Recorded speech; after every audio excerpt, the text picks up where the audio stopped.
Kaixo, Maitane Kutxaga naiz, eta bideo honetan azalduko dut oinarrizko ezagutzak lantzeko ze eduki digital sortu dudan. Eduki hau dago pentsatuta aurre ezagutzak neurtzeko egindako kajutean larri ibili diren ikaslentzako, eta hau topatuko dute erronkarako prestatutako Moodlean. Hemen ikusita hori da. 2.a tazako eduki hau Moodlean topatuko dute.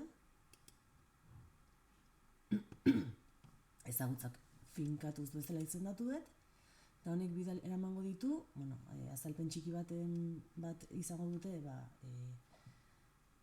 ezagutza finkatzen lagunduko dien dokumentu infografia bat topatuko dutela esanez, eta geniali erabiliz sortutako infografia interaktibo bat topatuko dute.